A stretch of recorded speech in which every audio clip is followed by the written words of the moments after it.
Good morning, afternoon, evening. Welcome to another edition of the RotoPros Best DFS show that just happens to start at 8 Eastern Standard Time. My name is Rob Diamond, Rob Diamond, and on Twitter, Sir Robert Six, and all the main sites. Today I have a special guest, the construction crew that's literally just feet away from me outside my bedroom window. So hopefully they don't play too much of a role here today. We got a massive EPL slate to break down. I'm really excited about it.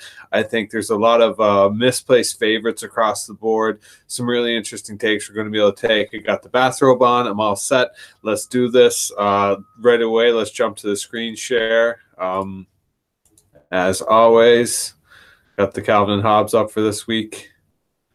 Now let's find the DraftKings. Let's just jump right into this. Was kind of hoping eventually DraftKings would get around to bringing up some tiers, but it's not the case. So yeah, we're just going to jump right into the classic slate here on DraftKings to start off. First game, Bournemouth is hosting Southampton. Sorry for the mistakes. I'm a little bit distracted. I apologize. But, Southampton's traveling to Bournemouth for the first game of the slate. This game, I think, is going to be pretty straightforward. I'm calling right off the hop 2-1 Bournemouth, at least 2-1. I don't see Southampton scoring more than a goal, but I definitely see them scoring a goal. The fact is right now, Bournemouth are one of the best teams in the league, bar none. They're only a couple wins out of first place. I think they're in like fifth or sixth place right now. Won 7 of their past 10. Like, they're absolute fire right now. On the other hand, Southampton have one win in their last 5 or 6 games. So it's a completely different contrasting situation right now. The last 3 straight, I think Southampton has 3 straight losses. They haven't scored in any of them. They lost 3 of their 4 away games this season. Southampton only have 6 goals this season, and at the same time they've let in twice as many, more than twice as many actually. They've let in 14 goals so far this season. So yeah, I don't know. Same time, Bournemouth have conceded 12, and they only have 2 clean sheets. So they're scoring lots of goals. 16 goals in all competitions at home this season alone, compared to Southampton 6 goals altogether. Just home goals for Bournemouth. So obviously, I think off the hop, they're one of the more premier sides to take in terms of looking for the straight win.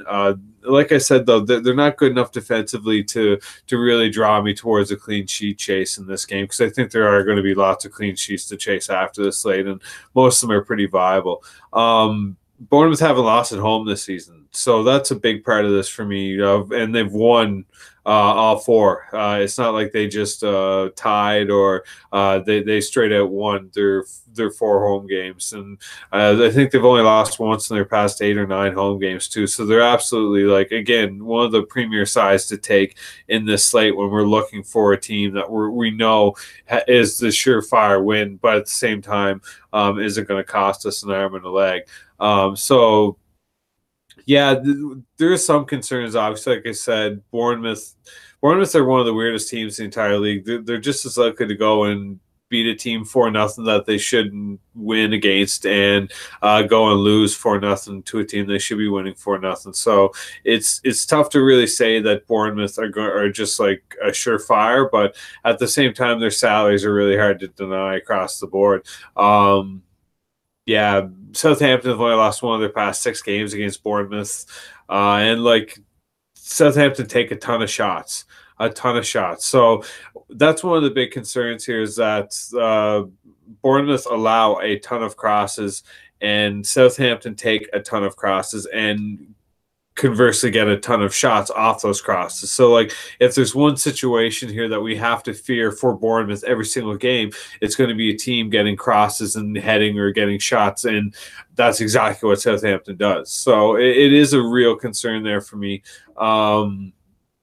Bournemouth opposition have seen 3 red cards this season, so that's more than anyone else in the league by a long shot. I think every time they're these red cards. Also, I should mention, aren't just random occurrences. They're build-ups. They're emotional. They're pushing and shoving. They're things of those nature. So this is a trend that we can follow for the time being, at least to see where it goes. But I expect by the end of the season, Bournemouth are going to draw a lot of cards, both due to their style of play, their mentality, and just their overall players. Like Ryan Fraser is going to draw a lot of fouls, for example, and like there's a lot of players like him. Yeah. Southampton haven't lost 4 straight games without scoring since like the early 90s. I can't see them failing to score this slate on Bournemouth side that haven't done it against many other teams this season. You can easily see here, obviously they held out Watford. That's a little bit different, but yeah, there's how many clean sheets? 1. Yeah, just 1 at the first week against Cardiff, obviously. It's pretty impressive. Still allowed a goal on that. So, yeah, I don't know. Like I said, 2-1. I don't mind Begovic for cash. 4.9K is not too much to pay for in DraftKings.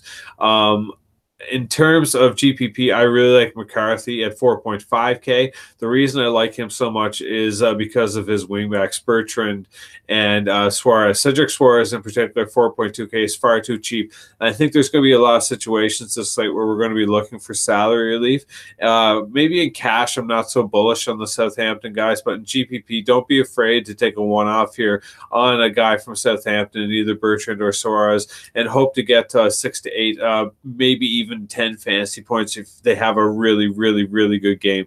But like a 6 to 8 fantasy points, if you can achieve that from those salaries, you're really not too concerned in GPP because it's going to open up all sorts of other doors that could blow out the slate. I think there's some really interesting plays in here. Ryan Fraser, we're going to have to monitor. If Junior Stanislas starts and Ryan Fraser doesn't, Junior Stanislas is easily one of the best plays in the slate at only 6.6K. He should get exclusive access to all the free kicks, play 90 minutes, take the penalty shots, corners, all sorts of action for only 6.6K. And like, if anything, Ryan Fraser's price is a little bit inflated. And of all, what we just had here last week was an international break for the English Premier League. So a lot of the players were away on international teams. Ryan Fraser was one of those players. He was away with Scotland, got hurt. Nobody's really sure if he's going to be playing this weekend. A lot of that will come through here later today on Friday. Obviously, this is recorded Friday at 8 Eastern Standard Time, so in the morning. So there's still a lot of information to be had today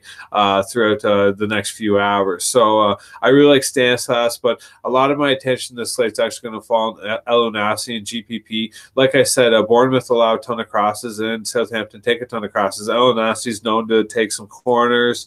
Always pumping in crosses. Like, I have absolutely no issue with him. His minutes definitely concern me 100%. It's not viable at all. So like, in terms of an option, I really like him as a pivot. I think there's a lot to be had. I still think he has multi-point upside against Bournemouth. Like, they could score 2 goals, and if they do that, both of them are going to come through El Onassi.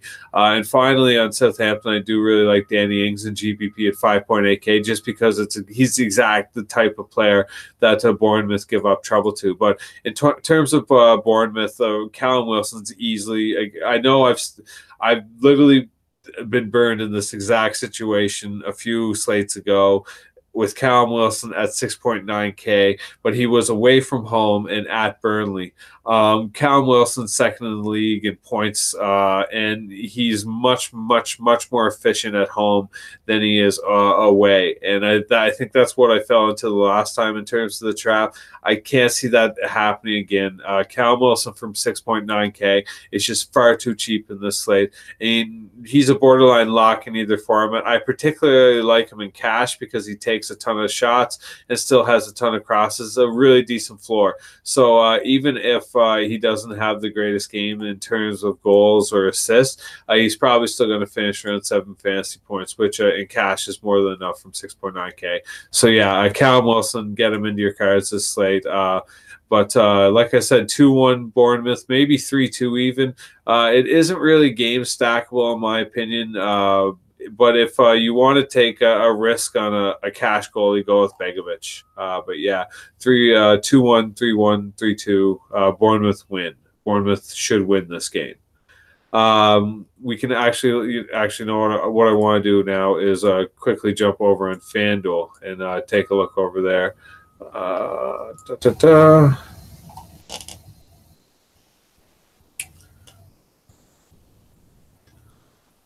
So yeah, but both keepers are actually really cheap over here, and in particular, again, Ryan Bertrand's price is a little bit too high, and I think that's based off the goal he had a couple weeks against Chelsea. But when you get down to someone like Cedric Suarez, it's a little bit more viable than Diego Rico. Whenever he was at 4.5K, it was more fun, and I was going to take chances on that. But yeah, I have less interest in that. El Nasi is a little bit too expensive for me on FanDuel, especially when there's so many other more viable options. For example, especially Junior Stanislas. If he ends up starting, like, you have to play him, especially on FanDuel. DraftKings is a really good idea to play him, but on FanDuel, especially from that salary, is a huge discount. And Callum Wilson isn't cheap over here, but I think, like I said, he's worth every penny. I think there's a few. I'll get to it later. I think there's a lot of different options compared to Aguero and Kane, especially on FanDuel. So I say especially because everyone should know about the midfield forward distinction on DraftKings, which isn't complicated. So yeah, I like these two. Specifically though on FanDuel, I'm definitely more into Junior Stanislas. One of the major mispricings of the slate. If he ends up starting, you have to play him even from discounted minutes. That salary against Southampton, it's just impossible to turn down. Excuse me. But yeah, I think that's a good take there in the Bournemouth Southampton game. The construction outside seems to agree with me too. So yeah, let's jump to the next game. Fulham at Cardiff. I think this is a really sneaky game, super sneaky game. Again, a lot of this slate feels like I'm going back to the well, and a lot of the things I'm doing and a lot of things I'm saying. The thing is that this is like literally the worst and second worst defense in the league going up against each other. Cardiff have lost 5 straight, haven't won in 12 straight. They haven't lost 6 straight since 1985, so I can't see them losing again here against the Fulham side, who are completely defensively incapable. In terms of the standings right now, Cardiff are dead last in the league, and Fulham are just a few positions above them. That's the thing. If Cardiff manage to win this game, they'll pick themselves either out of the last place or bring Fulham down with them to last place, while everyone else could win too. So it's still interesting to see. Fulham have conceded 21 goals so far this season. They scored 9, so it's not like they're completely incapable. That's more than 1 goal a game. But like in 7 of the 8 games this season, Fulham have let in more than 2 goals. And when we start considering this, like Cardiff have also conceded 21 goals so far this season. So these salaries are too cheap for game stacks. Very easy to game stack here. We just have to try and figure out if Fulham can actually be viable, because anyone who was playing a few weeks ago know I was touting the Fulham versus Everton game to the 9s, and while the Everton side helped me with some takedowns, the Fulham side absolutely didn't show up, and they haven't showed up repeatedly since then.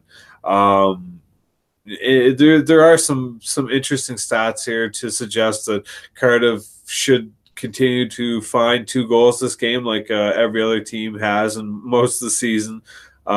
They've scored in literally every game. These two teams, you may not know much about Fulham or Cardiff. They're very historical English Premier League teams, and they've actually played each other 21 times. And Cardiff have scored every single time. And Cardiff actually is not a very successful English Premier League team, despite having a fairly long history. And they've only beaten one team in the EPL more than once, and it's Fulham. And they've beaten Fulham 4 times in the English Premier League. So if there's one team we can expect here against Fulham where we can say, yeah, they really have the upper hand that a lot of people may not see, it's definitely Cardiff. And I think they have a lot to prove. They haven't won a home game in the English Premier League since 2014, which was against, you guessed it, Fulham. So yeah, I think there's I like this game a lot. I think there's a lot to say here that Cardiff could really go off from these salaries. Fulham conceded the second most goals in English Premier League history after 8 games so far. And Cardiff's in the same boat, really, because they're tied. But yeah, Fulham have conceded in what is it? Just over 20 straight away games, which is the second longest streak in league history. And if it happens once more, if they concede this week, which is pretty likely they will, they'll be tied with Queens Park Rangers QPR with the longest streak ever. So yeah, I like the chances of Cardiff doing things here. Starting on DraftKings. Yeah, I really like Etheridge in a lot of different ways. His ownership will be really low because of his salary. He's at home. He stopped penalty shots this season. I'm a little bit concerned that the fact these penalty shots are happening in such frequency, but he's still doing well enough where he's making enough saves to counteract most games, except for Burnley. Burnley we'll get to Burnley later. They're a very strange side, very strange team. But by the sounds of it, Joe Bryan's going to be out. I like if I keep calling him Chris Christie, sorry. If Cyrus Christie gets the start, which is my hope, he's probably one of the better cash plays this slate in terms of defenders. He's cheap enough. He has tons of upside, tons of crossing. So, yeah, I really don't mind him in cash. There's no clean sheet, really, in my opinion, so you may not want to chase him in GPP. But from that salary and in that comparative range to everyone in DraftKings, not many people have the same crossing output as he does. Now, his minutes aren't great, but when he plays 90 minutes, he does well. So I'm not totally sold on this, obviously, because I don't know if he's going to start. It's still up in the air. It could be Le Marchand, and I think a lot of people jump on this by mistake and not realize that, like, that's his ceiling. Like 4 points is basically his max output, even as a wing back. So, yeah, be careful about that. In terms of Cardiff, I don't mind Joe Bennett. I think he, too, also has a little bit of upside, but his lack of crossing against Tottenham and Chelsea concern me simply because there's lots of options this slate that are cheaper than him that have done more crossing against just as talented teams as Chelsea and Tottenham. So he definitely is the first place I'm going to go. But definitely one of the first places I'm going to go in cash this slate is Victor Carmarsa on Cardiff. Easily one of my favorite cash plays this slate from only 4.9K. Joe Ross will be out for the foreseeable future with a suspension. So I expect Carmarsa to step in and start taking all the free kicks. You can just as easily get away with Junior Hollett. I don't mind him in the same situation, cash or GPP. I don't even mind stacking these two for the simple fact that it's only basically 10K, and you shouldn't be too challenged to get 15 to 20 fantasy points combined from these two in this matchup against Fulham, assuming everything happens the way it should. But I'm particular for the salary break. I'm definitely on Carmarsa, and I highly recommend everyone take a quick peek onto his DraftKings write-up and see how he's been performing the last few games. Since Rawls has gone out, he's taken over the reins as the main crosser. And while that may concern some people, I would be more liable to point towards the fact it was Spurs. And yeah, I really like Carmarsa. I think he's super viable for either format as a one-off. In the same falls for Hollett, but I just prefer Carmarsa. I don't really have too many other takes from Cardiff for this game other than Hollett and Carmarsa. I think they're both really safe locks. I'm waiting for Mitrovic to get back into form here. He's dipped off a little bit in terms of floor. Like, I know his goals were happening, but like that was kind of like the 11 fantasy points was kind of like a floor we were supposed to be able to play with, and then it completely fell off outside of his goals. So yeah, I'm a wait and see on most of Fulham, except one of my favorites. See, the big problem with Fulham most weeks is that they present really tantalizing. Oh, so tantalizing game stacks for even cash. And I really like Sessegnon this week. He scored in every game in his career that he's played against Cardiff, which happens to be 4 straight games he scored a goal against Cardiff. So, like, I'm not expecting Etheridge to get a clean sheet. It would be nice, but I do expect Ryan Sessegnon to have an excellent game. He started taking over a lot of the set pieces from Jean-Michel Sarri, but he's still getting in a ton of crosses too, right? He still has an excellent floor outside that dud. So, yeah. I prefer Sess, especially for GPP. Sessegnon is a near lock for me at 5.5K. I'm definitely going to be over the field in terms of ownership with Sessegnon GPP. I don't even mind this for cash if you want to go Camarasa and Sessegnon. In all honesty, in DraftKings this slate, the midfield, like true midfield, the true midfield core of cash options is really lacking across the board. I think there's 2 better plays than these 2, but in terms of value, it really doesn't get much better than these 2 in DraftKings. So get on either side of this game for the midfield, Camarasa or Sessegnon, or even Junior Holiot. And even if you want game stack those 3, go wild, save some salary, and hope that you get like a 2-2 draw here, or even like a 3-2 Cardiff win or something.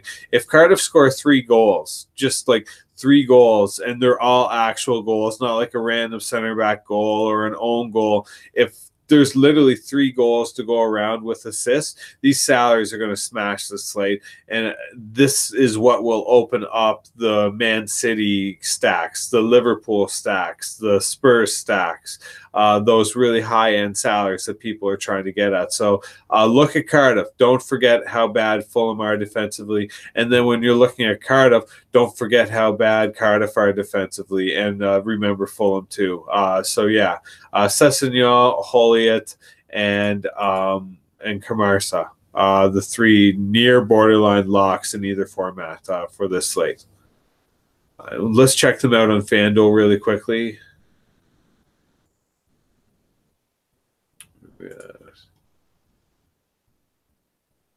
Sess is pretty expensive over here, and so is Camarasa, but I don't mind Camarasa because he has a little bit more of the set pieces floor, but this is definitely where I'll be paying attention. Again, another massive mispricing. If he scores a goal, anything else after that is just like mad school gravy, but just a goal, and Holiot is absolutely smashing from a 6.5K in FanDuel. I think he's absolutely cash viable, especially if he happens to start taking the corners, or if the corners, because like what happens a lot in the English Premier League, in soccer in general, is that a team may have 2 different guys that take corners, and one will take them on the left and one will take them on the right, and there'll be 12 corners in a game, but all of them will go to one side. And that could just happen with Cardiff, where Holiot gets all the corners on his side and he's just pumping them in all game.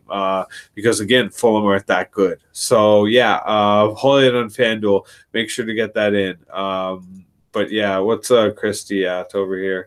See, that isn't really interesting to me. I'd want him at 4.5 or something, just because he doesn't really have too much. There's no crossing upside here.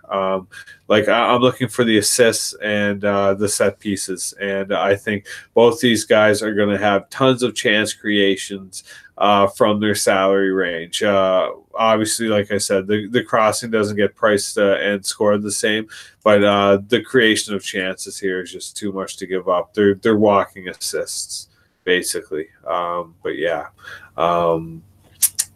Let's go 3-2 Cardiff. I like 3-2 Cardiff. That seems like a fun score. Burnley at Manchester City.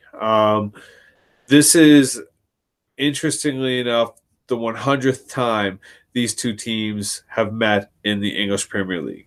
Now, another thing you may not know if you're not a lifelong English Premier League fan, Manchester City used to be garbage. They used to be one of the perennial worst teams in the English Premier League every single year. Embarrassingly bad. So it isn't surprising that these teams have played each other so often, and Man City have only won 44 to Burnley's 33. So, there's a few stats here I'm going to read off that I think are incredibly narrative based, but are still DFS relevant in terms of if we want to pretend and be results based for a weekend. The first is that in the past 4 straight seasons, Burnley have beaten the previous champion at least once in that season. And that's a league record. This is like a consistent thing that they do. It's generally when they meet the previous champion at home, but at the same time, Burnley haven't won at Manchester City in 14 straight games. I don't think it's going to come this way, this slate, but both sides have scored in this match in the previous 11 meetings. So yeah, I really like both teams to score here, especially a Man City conceding is pretty tantalizing. Again, to use that term, sorry. From these salaries, like if people take Ederson in cash, which is relevant because he's probably still going to win, but chances are Burnley's not going to give him more than 3 saves, and if he concedes, his salary is ruining you everywhere else because you're not going to be able to afford anyone, especially defenders, which I think is where a lot of salary should go this slate. So yeah, sorry, I wanted to get Carmasso back in here. So yeah, the city is City. Like we don't have to ask any questions here. What's going to happen? What they're going to do? No English-born manager has won at Manchester City since 2010. Burnley have been scoring a lot this season. Sam Vokes has goals in back-to-back games. Robbie Brady set to come back, which I'm hoping will happen. My namesake finally, I know it still says he's out, but he played a full 90 minutes. No. Why? Oh, they're being jerks. Oh, that just popped up this morning, like within the past hour. So yeah, that's rather frustrating for me. I was really looking forward to seeing some Brady. That was yesterday. I didn't catch that for whatever reason. Anyways, he played 90 minutes over the midweek. I was really expecting him to get in this weekend. Shoot, you may have to go back to Johan. That's a bummer. That's a bummer. Anyways, Raheem Sterling. Raheem Sterling is my favorite play of the slate. In terms of forwards, overall forwards, I think he's better than Kane. I think he is miles better than Sane, Mahrez, or Jesus or Silva on his own team. And in terms of Salah's not healthy, Aguero's not going to be playing a full game. Mane's not playing at all. Shaqiri could play, but like you're dropping down the list then. Like Sterling is legitimately the star of this slate. I think he has 14 points in his past 12 EPL home games, and in his past 3 straight games at home this season, he's got goals in each game. So like that's with an S. So yeah, I'm super psyched to get Raheem Sterling in this slate. I think a lot of people are going to be drawn towards Harry Kane incorrectly, and a lot of people will be drawn towards guys like Salah and Aguero and Sane, or maybe even Mahrez or Gabriel Jesus. And they aren't incorrect plays fundamentally, but in terms of upside, I think they're all going to be hugely limited by minutes. Yeah, we can get it out of the way right now, actually. Manchester City this week is Champions League once more. Spurs play, Liverpool play on Wednesday, but the first 2 aren't really relevant. The big one is Manchester City have to go to Shakhtar Donetsk on Tuesday. If you're not familiar with Champions League and you're not familiar with Shakhtar Donetsk is a team located in eastern Ukraine, which is through basically massive amounts of war zones and is incredibly complicated, complex, dangerous, and tiresome to get to. Easily, it's widely considered the hardest away trip in all of Europe. And in terms of Champions League, there aren't many other teams that have to travel, especially this year, further away than Manchester to Donetsk in Ukraine. So, yeah, I don't think a lot of guys are going to see minutes except for Sterling. I see him being the exception. I think he can garner a lot more minutes here. I think, again, like guys like Sane and Mahrez, I see them eating each other's minutes, and Jesus and Aguero eating each other's minutes. I won't lie, it's a little bit of a hope. It's kind of a toss-up. But in terms of overall like salary compared to upside, I definitely prefer Sterling of the bunch. I think if Sane starts, I think a lot of people will jump to him in cash.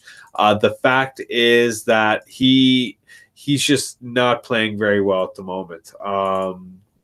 I know, like it's a little bit of a downfall here. I'm just a little bit more wait and see. Where I think Sterling's very surefire, especially for cash. Going the Sterling route this slate. It wouldn't surprise me if people go Sane. I'm going Sterling. 4-1 Manchester City. Burnley are going to score from Johan Berg, Goodmanson goal or assist to Sam Vokes. Maybe Ashley Barnes. It'll be one of those two. But yeah, not really anything to chase other than fading the Manchester City defensive clean sheet.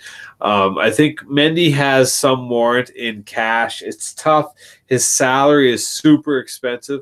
And if you take that, you're really not taking very much other huge options the rest of the way, where I think there's some better options in terms of defenders, especially if Man City concede. Because, like, basically with Mendy, you're chasing upside. That's literally what you're chasing. Since he's come back, he hasn't put in the same amount of crosses yet. And like 7 and 6 is fine and everything if you're 5K salary or less. But when you're 7K, like look at some of the names you can get in midfield around the 7K range. Not to mention Callum Wilson. Bang, bang. Haven't even talked about him yet. We're getting to him very shortly. Like, way better option, way better option, way better option. Maybe even a better option. It's hard to say. So yeah, I'm pretty high on Man City conceding, and not ruining Mendy's upside. Now on FanDuel.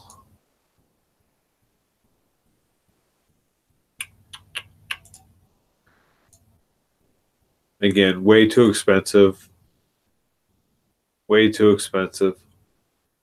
You may be able to get away with like some Lepore and hope to get like a 5 stone or a 5 stone. Sorry, looking at John Stones, a 5 pass because he's awesome at that. And if you that's like if you're chasing the clean sheet for Man City and you're convinced that Man City are getting a clean sheet, Laporte on FanDuel is basically the only viable way to chase this without hamstringing yourself everywhere else.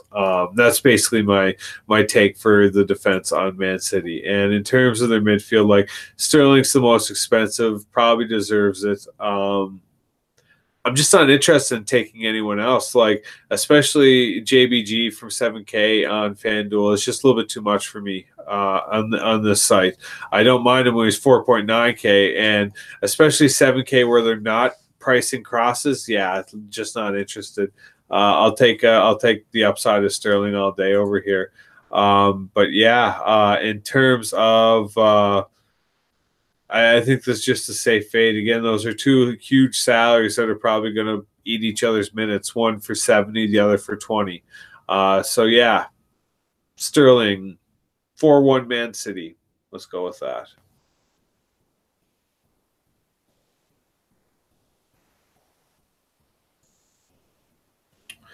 Brighton at Newcastle. I really like this game. I think this game is super, super sneaky. I think Brighton are a vastly improved team compared to last year and compared to the first week of this season. This is the third time these teams have ever met, and in the first two times, there's only one goal scored, and it was scored by Brighton at home. So I think we can expect some sneaky clean sheet opportunities here. This is Newcastle's worst start since 19. That's completely incorrect. Absolutely incorrect. I started that with 19. This is Newcastle's worst start since 1898. The absolute disaster so far this season. They're in a complete free fall, excuse me. And while Brighton haven't been super hot either, I think they have way more upside than Newcastle in this game. It's not even close, really. I think there's tons of options that you can go with on Brighton for either format. They have tons of things going against them. They haven't won 17 straight away games, losing like 12 of them. It's the longest winless streak that they're on since '97.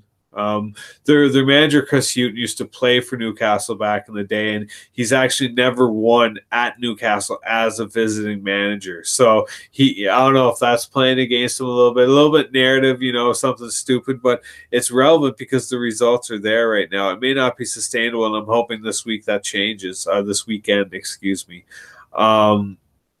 Yeah, like Newcastle haven't won a lot of games. They haven't beaten Brighton very often. I like Glenn Murray. Let's start the back end like I usually do. Sorry. I think Matt Ryan's one of the better GPP plays of the slate. The problem is that you're going to have to play him by himself. He didn't travel, so he should be absolutely fine this weekend to go against the Newcastle team that just isn't scoring, isn't winning. They're producing lots of shots. But Brighton, on the other hand, are just playing really, really well right now. I don't think Ryan has a viable defensive stacking option. So if you're playing him, you're going to have to play him by himself. I don't really like him for cash. But for GPP, I'm all about that for 4.6K. I think he makes one of the best, if not the best, GPP play this slate. Like I said, no real defensive options, but Anthony Knockert from 6.8K is one of my favorite midfield plays. Probably for GPP, I would stick it to just because his salary is a little bit high. But I don't mind it for cash either. Outside of goals or assists, Knockert's second in the league right now with overall peripheral point statistics. So I have absolutely no issue with him really in cash going up against the Newcastle side, who shouldn't have too much to stop him. I also really like Glenn Murray from only 5.7K. Like, this is to the point that he's borderline cash viable from this salary. Is he a cash play? No. But is he like crazy viable from 5.7K? Absolutely, 100% he is. I'm having trouble not putting him in cash because of his salary. I'm trying to hug to the Wilson Sterling and stick to that and not bring in Murray except for GPP. But I'm very passionate about a Knockert Murray stack in GPP. I think that could be incredibly potent. Nobody will be on it. And I don't see Newcastle having a lot of answers to that combination. I really like this game a lot. I don't like Newcastle personally. I think they're, like I said, they're in free fall mode at the moment. They're labeled as the favorite at home right now by bookies, which is just craziness to me, absolute madness. Their salaries are all way too expensive. None of them are playing 90 minutes. Oh, there's Matt Ritchie playing 90 minutes, having a great game against Man United. I eat my words. Matt Ritchie is a half decent player from 6K. He's definitely not where I'm looking though. Shelby obviously made me a fair amount of money last slate. I won't be looking back to that again. Like I said, I think there's just way more to target in terms of Brighton, starting with Matt Ryan. Newcastle should give him so many options to make saves that all he has to do is make the saves, and he could easily break the slate from his salary. It's not that Newcastle are like necessarily horrible plays. It's just I think Matt Ryan and Brighton are really, really, really good plays this slate. Super sneaky, 3-4 goal upside. Knockert, Murray, two of my favorite plays to stack. Could it go south? Absolutely. It could turn very badly. Traveling from Brighton to Newcastle is an incredibly hard away trip. I won't pretend that for a second. But in terms of the upside, Brighton have it. I want to say like a 3-1, maybe even 3-0 Brighton. It'll probably be closer to a 1-0, 1-1, 2-1 kind of game. Maybe max 2-0 Brighton. But I like Brighton to win the game and to be low scoring in terms of Newcastle, making Matt Ryan really viable in GPP. Spurs at West Ham. This is a really interesting game. Really, really interesting game. The fact is, well, there's two facts here. First is that Harry Kane's been a far better player away from home than he is at home. And West Ham are really bad defensively. So I'm going to have Harry Kane exposure in GPP, but for cash, I'm probably going to stick to the Raheem Sterling going up against Joe Hart. Thank you very much. I'll take that. But yeah, like against top 6 teams, West Ham have only lost once in their past 6 games at home against a top 6 team. In terms of history, like West Ham have beaten Spurs more than they've beaten any other side, and West Ham are arguably one of the most, if not the most historic, not the most successful club in history, but definitely one of the most historic clubs in English Premier League history. So yeah, it'll be interesting to see how they respond here. Spurs haven't won back-to-back away games against West Ham since like the mid 2009s, and West Ham had I don't know. I don't necessarily see West Ham winning this game. I think they'll tie it. I think they'll draw it. Like they haven't won in 7 straight derbies. This is 2 London teams. If you're unfamiliar with that, Spurs and West Ham are both based in London. Yeah, Spurs have won 4 of their 5 away games this season. 8 of their last 11. Kane has 7-7 in his past 7 against West Ham. Yeah, I think Arnautovic makes a really interesting GPP play. He's a much better home player than he is an away player. And when you start to scroll down here, you realize 6.4 is really cheap compared to a lot of the other names here. So I really like Arnautovic in GPP. Not so much for cash. If I was going to do something in cash for West Ham, I still think it's GPP viable as well. It's definitely Felipe Anderson at 6.4. If it was against any other team than Spurs, I would definitely say he's one of the best cash plays of the slate. But considering it's against Spurs, we're going to have to temper our expectations just a tiny bit here. Yeah, the GPP, excellent option. Him and Arnautovic, I think, are a really fun stack. In fact, if you take, I'll clear this out and come back to it, but a little West Ham and Brighton stack, I think this is super viable and super cheap and allows for some really interesting options to fill out the card with. Just Felipe Anderson, Knockert in the midfield, and Murray and Arnautovic up front. I think that has some really sneaky goal upside. Is it like punching the packing the punch? There we go. Sorry. Packing the punch of a Man City stack? No, absolutely not. But the salaries here are undeniable, and you're able to take some really interesting routes. I can't see many people owning these 2 teams in a stack together. So yeah, I think that's ultra viable, really interesting. Spurs are Spurs though. Trippier's Trippier again. Do you think West Ham's going to score? If you do, 7.1K may not be as viable as we're hoping. In cash, yeah, we can definitely excuse ourselves on Trippier, especially with the concept if Eriksen's still out, Trippier becomes super viable because he'll still be handling more of the free kicks. But by the looks of it, Eriksen will be playing. So yeah, that knocks down. It's tough, right? Because without Eriksson, West Ham were absolutely garbage. So yeah, with Eriksson back in there, a different team. Probably going to have to take a Trippier, Eriksson, Kane stack somewhere. Probably in FanDuel. Check out the prices there in a moment. But yeah, I really like this game to potentially even shoot out like 3-2, 4-3 style. I think Spurs are absolutely there for the taking in terms of conceding goals. There's a reason Lloris is 5.2K, and it's not because West Ham are going to score, which they should. It's because Spurs have just been absolutely garbage. They're without Vertonghen for the next 4 months. They're thin. They're thinning out the back here fairly heavily. I don't know. I don't know what to say. Ben Davies isn't the worst idea from 4.8K, but he just hasn't been the same kind of offensive threat as other guys, especially Trippier. It's almost worth spending up if you're going to be doing that route. But yeah, I'll say 3-2 Spurs. Maybe 3-3 tie, 2-2 tie would be super ideal. And try and hope people get drawn into that the ownership bubbles there.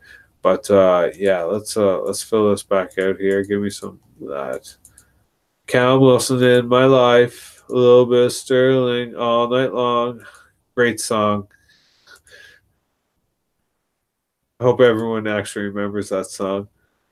Where was I? Yeah, oh yeah, this is where I was. Watford at Wolves. Or first, I want to check out FanDuel. Let's check out the FanDizzle.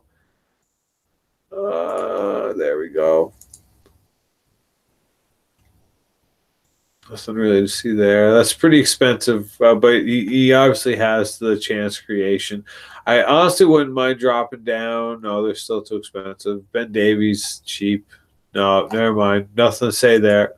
Eriksson's going to be back, so that kind of changes things there. Where's the West Ham Cats? Where is 8K is a little bit expensive. Arnautovic is probably 10. Yeah, 10-5.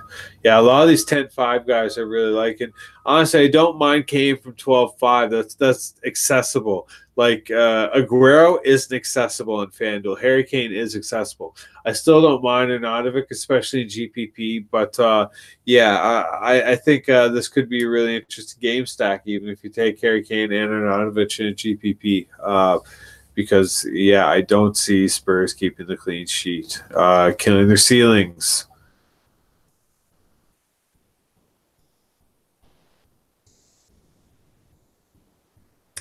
Watford at Wolves. Okay, I'll talk about this as quickly as I possibly can because I was wanting to keep these shows shorter. I don't think that's going to happen, though, unfortunately. Wolves, if you're unfamiliar with the English Premier League so far, Wolves keep every game like crazy low scoring to the point that you can blindly take either defense or keeper on either side and hope for a clean sheet bonus. And you're probably going to be right either way. So, yeah, I have no issue with either keeper. Particularly, Rio Patricio should be your major keeper play this slate, as he should be most slates. I'll get to Watford in a second here, but he has excellent. You don't have to stack him; you can. Doherty and Johnny are both super viable in terms of stacking options. You want to go GPP, stack all three. That's potentially 9 extra fantasy points in DraftKings at the end of the slate towards your card for a clean sheet bonus. These guys are scoring goals. I'm not going to lie to you. 2 slates ago, I took Johnny and I took down on FanDuel. And then last slate, I took Doherty and I took down on DraftKings. So, like, these guys are takedown material. They don't draw ownership. Incredible floors. Excellent upsides. The clean sheets really what do it, though. They're excellent clean sheet options most games. So I'm going to stick with just Rio Patricio because I think, again, there's other defensive options that we can go with. In particular, we'll talk about Watford in a second. But, yeah, I think you have to go Matinho on Watford. he just has the safest cash cross floor in the entire league, especially when you consider he doesn't cost more than 7K most of the time. So yeah, I have no problem with that. Really, in reality, in GPP, I have no problem with any Wolves defender. Anyone that starts, just pick them and hope for a clean sheet bonus and maybe even a lucky goal in GPP, because they're not going to get blown out. But yeah, I like Matinho for cash. That's definitely where I'm looking at. You can get away with Jimenez in GPP. He doesn't really have the goal upside I'm looking for, but his assist upside is decent enough. That's just a lot to ask for someone who's not breaking double digits enough. He's obviously a better home play than he is away, so this may be the week to jump on him and hope for 2 goals. But yeah, in terms of Wolves, I won't be looking too much past the defense in GPP or in cash as one-offs, in particular Rio Patricio, and locking in Yara Matinho from 6.7K on DraftKings. And I have a feeling on FanDuel he won't be much more expensive than 8K. Usually is where he taps out. Exactly. So yeah, I have no issue with him. If you want to drop Stanislas, I think Matinho is a far safer option. Better minutes, more crosses, everything across the board. Matinho is a better option there. But yeah, in terms of Watford, they aren't void themselves of plays, mostly because right now they're incredibly injured and incredibly suspended. So, which is kind of the running story for them most seasons. Their midfield's getting a little bit crowded. There's going to be some minutes issue. I think there's serious fades to be had outside of Troy Deeney and GPP, and you're hoping to get maybe 1 goal. That's the problem. There's not much upside to be had here. When you see the wingback, so that's really where you want to look. And where I'll be drawing a lot of my attention this slate is going to be Adam Messina, who I'm hoping will be starting in place of the suspended Jose Holebas. At only 3.5K, you don't need very much, and Messina is very much. Let me put it that way. His salary is easily, if he starts, he is easily the biggest misplay on DraftKings for this slate. Obviously, you still want things to happen, but the main point here is that the Wolves games are so low scoring that both teams, and I don't mean like the Wolves keep teams to low scores, which they do, but they also don't score goals. So they're also offering up a clean sheet every game. So I don't mind Messina and cash chasing that from 3.5K. There's tons of upside from this salary. There's not even a guarantee that Wolves will keep a clean sheet. There's just a really solid guarantee that they're not going to let in more than a goal, which will keep Rio Patricio fresh from that salary range. And like Messina, you don't need a clean sheet from 3.5. If he scores 6 to 8 fantasy points, you're slaying. You're absolutely ruining people if everything else happens like you want. So yeah, 3.5K, jump all over that. Absolutely no issue.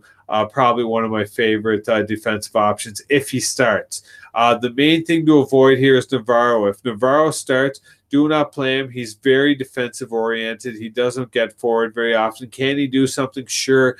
Anyone can do anything, but in terms of upside, it's very limited on Navarro, especially when you look at the salary discount on Messina and all the doors that opens up. In cash, I don't mind this. I wouldn't go Wolves, Watford, and GPP, just because, you know what, I still wouldn't mind it for 3.5K. Who cares? Go wild. That salary just opens up everything for you, everything possible. And then, I'll say 1-0 Wolves, maybe 1-1, 2-1 Wolves. But I don't see Watford scoring more than a goal tops. Final game of the slate is before we go there, check FanDuel real quick. I want to see how these defenders are priced over here. Yeah, really expensive. I'd probably just roll with Doherty if I was going to roll with anyone, just simply because his salary discount. Yeah, he should be the most expensive keeper of the slate, most slates. So yeah, just roll with Rio Patricio, no worries. Okay, let's get back to the DraftKings. Yeah, final game, Liverpool at Huddersfield. This is going to be one of the more complicated and interesting games of the slate. Now, if anyone is new to DFS soccer this season, basically last season was filled with Liverpool in the late hammer game, starting random people every single slate. And if you're going to play Liverpool, you had to take a minimum of 2 to 3 players just to ensure you're able to properly maneuver yourself into different pivots come the final game when you realize 2 of the 3 guys you were playing aren't even starting. And that's kind of, again, the situation this slate. Simple breakdown. Liverpool are much like Wolves, walking clean sheet bonuses. You can pick defenders blindly, and they're going to be a clean sheet option. I don't mind Alisson's salary. That's not 6K just for scripting purposes. But again, I'd rather just stick with Rio Patricio, the poor man's Liverpool. But honestly, this slate for defender, I know a lot of people are going to be on Trippier and Mendy, and I don't blame them. And if you take them, listeners out there, if you take them, I'm not going to blame you for getting on Mendy or Trippier, preferably Trippier of the two. But I'm going to be on Trent Alexander-Arnold this slate. Liverpool host, Red Star Belgrade this week. So they don't have to go for a trip. They're not against a super talented opponent. I think they're going to be able to really focus on this Huddersfield game and go at it with some skill and some intensity. They have a lot of injuries to deal with. I don't see Salah playing 90 minutes. Sadio Mane is not playing at all. I think Milner's a go. And this is the thing. I really like Milner for cash. If I was to try and maneuver myself in any kind of different way here, it's definitely getting Trent Alexander-Arnold and James Milner into cash. Now, the reason for this is that if James Milner doesn't happen to play 90 minutes for whatever reason, which I think he will, but in the case that he doesn't, Trent Alexander-Arnold picks up the slack of set pieces and crossing where Milner lets off. So, yeah, I have no problem with taking the pair of them in cash. It opens up a decent pivot role in case Milner doesn't start. You can drop Trent Alexander-Arnold to Van Dijk just as simply in cash. And the reason I'm saying this is because Huddersfield, I think, have only scored like 4 goals this season. Let me check. Sorry. They haven't even scored a home goal yet this season, let alone multiple goals. They haven't won at home.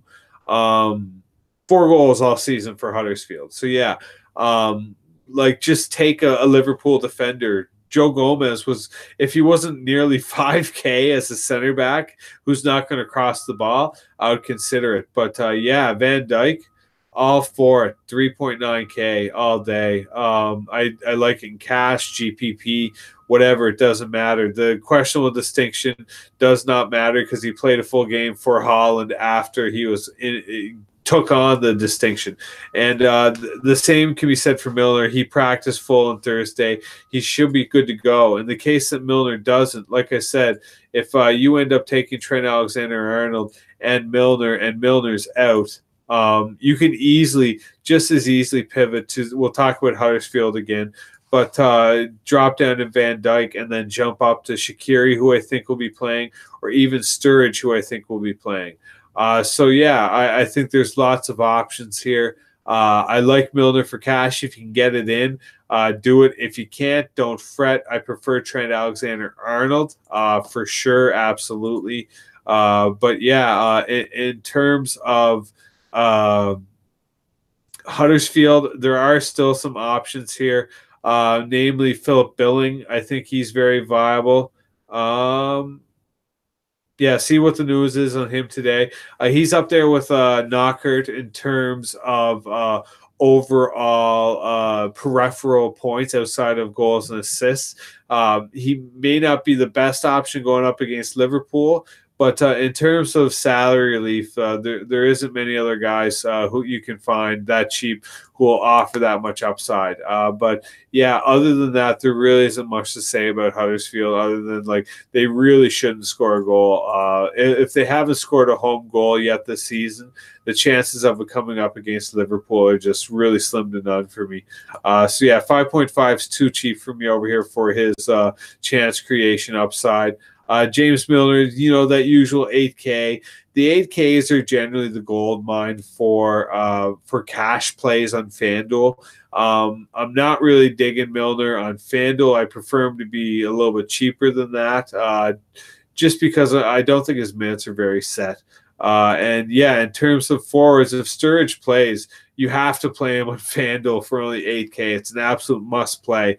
Like, he instantly opens up doors, allowing you to get to Harry Kane or basically whoever you want with Sterling. Yeah, let's see what other forward options I guess 7.5 doesn't leave too many open doors.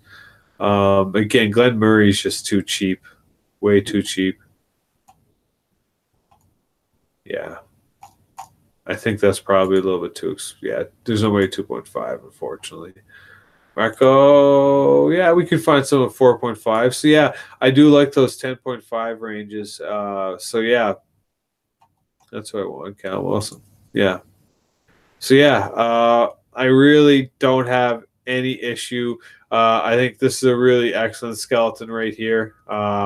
I don't know if I would stick with Holliot or not, but yeah, in terms of, there may be a few more really strange misprices come slate lock, but it depends too if Daniel Sturridge is playing. I expect him to start with all the injuries that Liverpool are going with. He may end up playing this midweek instead, which is fine. We'll just wait to get him then. But yeah, I really have no issue with Cal Wilson, Matinho, Raheem Sterling, Trent Alexander-Arnold, and Rio Patricio. I think they all make for excellent plays in FanDuel. And then over on DraftKings, again, Cal Wilson, Raheem Sterling, Kermarsa, who's way cheaper on DraftKings than he is in FanDuel, Matinho, Trent Alexander-Arnold, Rio Patricio. If you want to pivot away from Kermarsa into the other side of the game on Ryan Sessegnon, I have absolutely no issue with that either. Holliot, one of those three, I think fit as an excellent part into this stack, this cash stack here. But yeah, that is basically my EPL breakdown. I don't really think there's too much more to say outside of that. I think if I'm picking one team this slate, that's probably my favorite. It's Brighton. I think they offer the most different, interesting options from different formats, whether it's cash, GPP, peripheral upside, goal upside, relative salary compared to the rest of the slate, ownership, especially ownership. I think Matt Ryan is going to go down as one of the cheaper owned keepers of the slate. So yeah, that's really my my EPL breakdown for this weekend. If you have any questions, Rad Rob Diamond on Twitter, Sir Robert 6 on all the main message boards and sites. Get over at rotopros.com, get on our Slack, hit me up there. We can work out different game selection questions, things like that. It's tough for me to get at people sometimes at the last minute, come lock whenever you're not on Slack, because that's where my priority is, very simply put. So yeah, if you want to get at me, and be sure to be getting at me, jump on our Slack. But yeah, that's really it. I'm hoping to be back here tomorrow morning, bright and early again for a pre-lock show. We'll break down some of the lineups again when they start to come out. Maybe even take a look at NHL tomorrow night before that. So yeah. Good luck tomorrow morning, everyone. Hopefully, I'll see some people at the top of the leaderboards. Make sure to like, subscribe, leave a comment, tweet, retweet, whatever works for you. Share us on message boards. Just get the word out there. I really appreciate it. So thanks a lot, everyone. Take care. Much love.